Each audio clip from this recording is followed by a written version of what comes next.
Title: Ouch.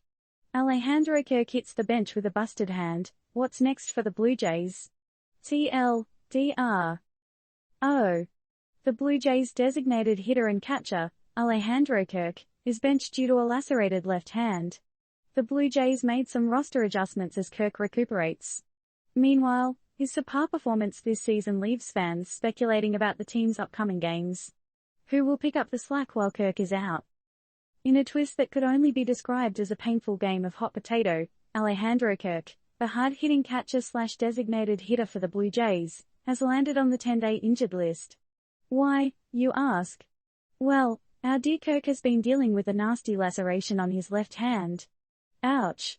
Could this game get any more brutal? Last night, in an epic showdown against the Rangers, Kirk faced off against John Gray. The result? Kirk had to step back from the game after a fastball from Gray came hurtling towards his hand. Yikes. Could we call this a clear-cut case of occupational hazard? While the post-game X-rays didn't reveal any bone-crushing fractures, Kirk is still in need of a timeout. He'll be off the field for at least a week and a half, taking a forced breather from his somewhat lackluster season. Let's have a quick flashback, shall we? Kirk started the season off on a high, boasting a .274/.418/.387 line at the end of April. But his performance has been on a downhill slide, with a .241/.285/.302 showing in the past month and a half. Could this injury be the breather Kirk needs to bounce back? Or will it further drag his performance down? Meanwhile, as Kirk sits on the sidelines, Danny Jansen, who subbed in for Kirk during the last game, will be the main catcher. Interestingly, Jansen's performance has been inversely proportional to Kirk's.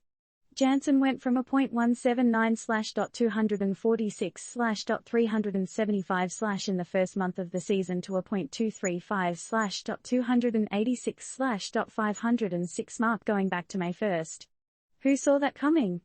Is Jansen the dark horse in this game? With only Tyler Heineman as the other catcher on the 40-man roster, the Jays will have to play smart. Heineman, having made only 6 MLB appearances since Toronto snagged him from the Pirates at the end of April, will now back up Jansen. So, what's next for the Jays? Can they keep up their game without Kirk? And will Jansen and Heineman be able to fill in the gaps left by Kirk's absence? Only time will tell. In these turbulent times, what's your take, folks? How much will Kirk's absence affect the Jays? Can Jansen and Heineman step up to the plate, or are we looking at some serious backstop blues? Hit us up with your opinions. Fair skin. Disclaimer: this article does not provide any form of advice. The contents are purely for information and entertainment purposes only.